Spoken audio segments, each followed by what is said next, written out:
Hello. రే శివ, ఎక్కడున్నావు? రోడ్లో. తను తన ఇంట్లో. ఏవైందిరా? అంతా అయిపోయింది. Drama finish. అడ్రస్ దొరికింది. తను చేరాల్సిన చోటుకే చేరింది. రేయ్, నువ్వెవైనా చెప్పావా? తనేం చెప్పింది? చెప్పింది అన్నిటికీ థ్యాంక్స్ అని. ఇంకేం చెప్పలేదా? ఇంకేం చెప్తుంది? అంతకంటే ఏముంది. తను ఇప్పటికైనా అక్కడికి వచ్చినందుకు అందరూ సంతోషించారు. నేను అక్కడ ఎందుకున్నానో నాకే అర్థం కాలేదు. వచ్చిన పని అయిపోయిందని అనిపించింది. అందుకే వచ్చేసా. బెంగళూరు నుంచి బాంబే వరకు వచ్చాను. అది నాకు పెద్ద దూరం అనిపించలేదు. ఇప్పుడు తన్ని ఇంట్లో వదిలేసి రోడ్డు వరకే వచ్చాను. బాగా దూరం అయిపోయినట్టుంది ప్రియా. ఏడు పోస్తున్నట్టుంది. రేయ్, నువ్వు ఊహించినట్టు ఏం జరగదు. ధైర్యంగా ఉండు. రేయ్, వాడు బాధలో ఏదేదో మాట్లాడుతున్నాడు. నువ్వు మాట్లాడు. రే శివ, ఆనంద్ నేను మాట్లాడుతున్నాను. ఏమైందిరా? రేయ్, నేను ట్రాఫిక్లో ఉన్నాను రా. తర్వాత చేస్తాను.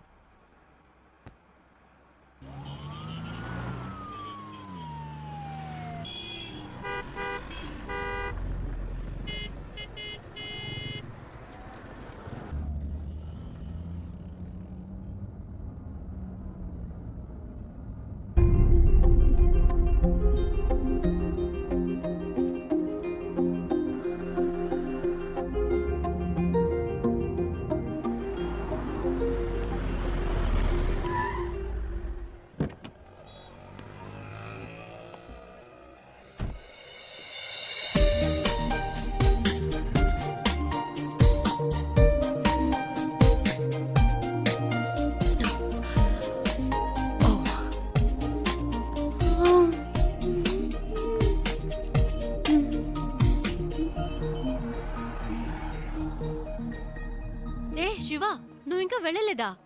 ఓహ్, ఇంకా బొంబాయిలోనే తిరుగుతున్నావా? నీ ప్రాబ్లం సాల్వ్ అయిందా లేదా? మా అంకుల్తో చెప్పి నీకేమైనా హెల్ప్ చేయమన్నా? పర్చేస్ మొత్తం అందరూ పైనే ఉన్నారు. సడన్ గా తీసుకొచ్చారు. అది తీసుకో, ఇది తీసుకొని ఒకటే గొడవ. ప్రాణం తీసేస్తున్నారు. నువ్వు ఇంట్లోనే చూసావు కదా ఎలా నెత్తి మీద పెట్టుకున్నారో. ఇలా చెప్పా పెట్టకుండా తీసుకొచ్చేసి అది కావాలా ఇది కావాలని అడిగితే మనకే ఇబ్బందిగా ఉంటుంది కదా. అందుకే కిందకు వచ్చేసాను. Nice car, you know. చిన్న జర్క్ కూడా లేదు. రియల్లీ. కొనేటప్పుడేమో 100,000 చెప్తారు, అమ్మేటప్పుడు పావలాకి 10 పైసలకి అడుగుతారు. నీ గాజులు అమ్మితే ఇదే వచ్చింది అమ్మా. అది ఉంచుకోండి, అది మీకే. మనకి మంచి లైఫ్ స్టార్ట్ అయింది. గేట్ దగ్గర నుంచున్నాడు. ఎందుకు పాతవని చేతికున్న గాజులు తీసిచ్చాను. అవ్వమ్మేసి నాకే తెచ్చిస్తున్నాడు. ఏమిటి అమ్మా నువ్వు? బస్కి ట్రైన్కి కూడా డబ్బులు లేవు, ఈ గాజులు అమ్మి పెట్టండి అని అడిగినావు. నీ డబ్బు నాకు ఎందుకు అమ్మా? ఇదిగో, కష్టపడి సంపాదించిన డబ్బే నిలబట్టము లేదు.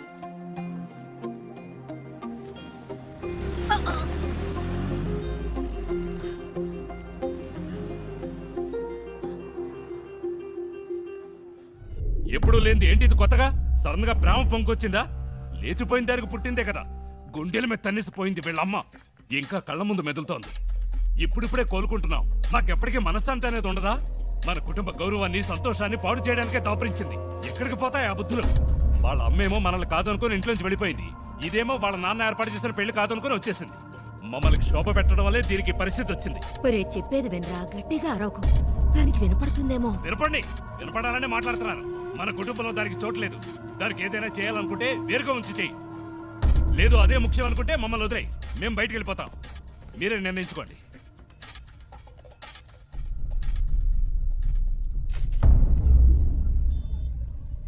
ఆ ఇంట్లోంచి బయటికి పంపించారు. వాళ్ళకి నచ్చలేదు. అమ్మ గురించి తప్పుగా మాట్లాడారు. అందుకే నేను అక్కడ ఉండలేకపోయాను. వచ్చేసాను. అమ్మ చెప్పింది తాతగారి పేరు మీద బాంబేలో రోడ్డే ఉందని. కానీ ఇప్పుడు రోడ్డు మీద వచ్చి నుంచునే పరిస్థితి వస్తుంది అనుకోలేదు.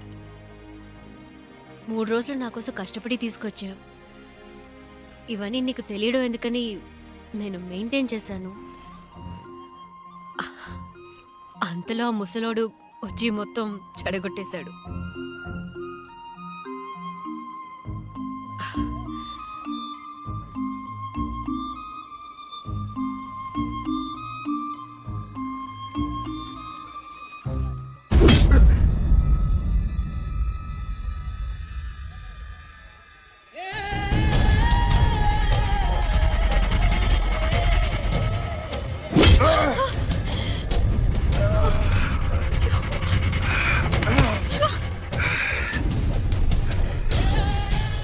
రోజు నా చేత రక్తం కక్కించావు.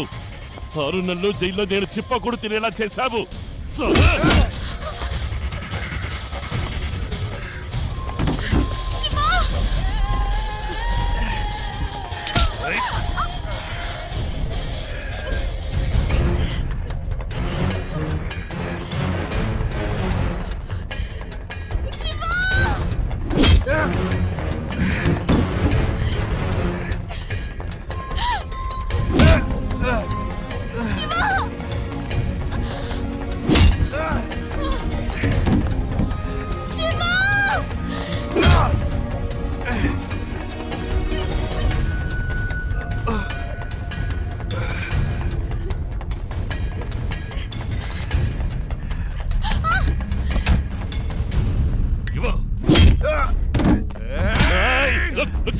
దీనికి నీకు ఏ సంబంధము లేదు.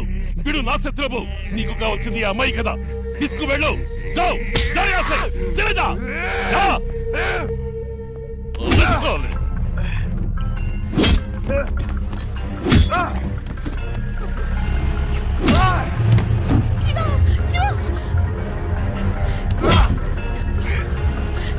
చిన్న మెల్లగా పోని, వాడు దెబ్బలు తిండం చూసేద్దాం.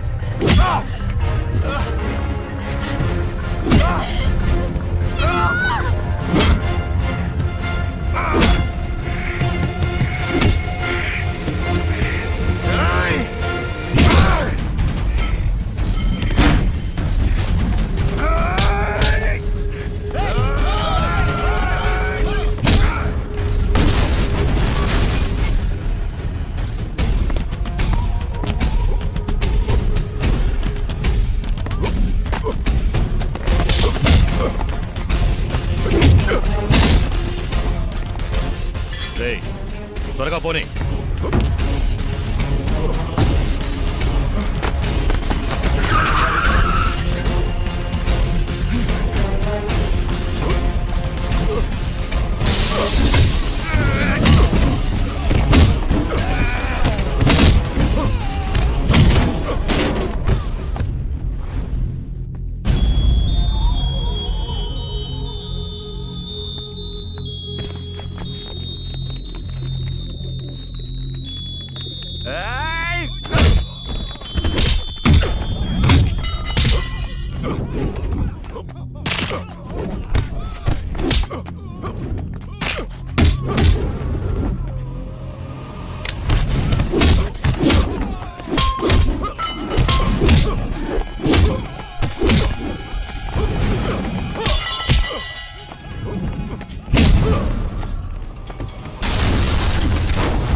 ఇంకెవడైనా ఉన్నాడా?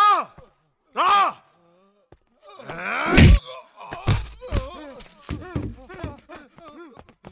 ఇంకోసారి ఈ అమ్మాయి కోసం నా కోసం వస్తే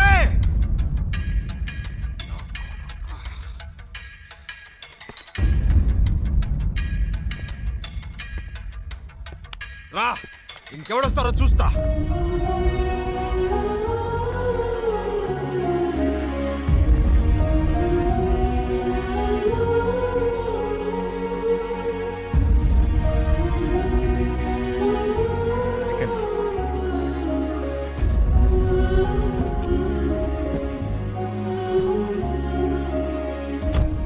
ఇంకెవడు రాడు, భయపడకండి, నేను చూసుకుంటా.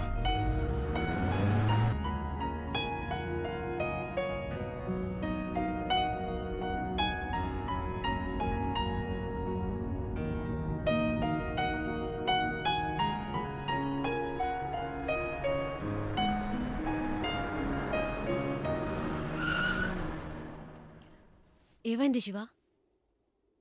అటు చూడండి.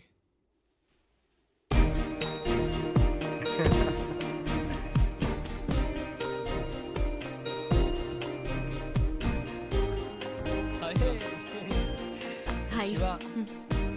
రే చెప్పనే లేదు ఈ అమ్మాయితో కలిసి వస్తున్నామని. తెగ విసిగించాడండి. టార్చర్ తట్టుకోలేకపోయాం. బెంగళూరులో మిమ్మల్ని మొదటిసారి బస్సులో చూసినప్పటి నుంచి మా ప్రాణం తీశాడు. బెంగళూరులో బస్సులో నన్ను చూసాడా?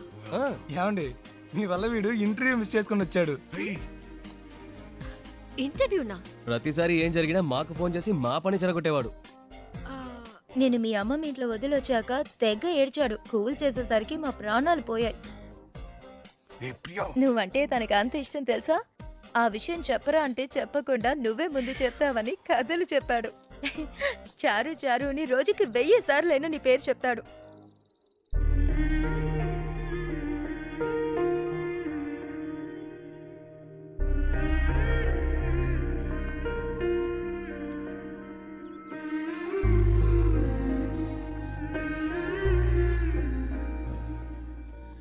అది వాళ్ళేదో తమాష్కి అలాంటిదేమీ లేదండి. నిజంగా మీరు ఏ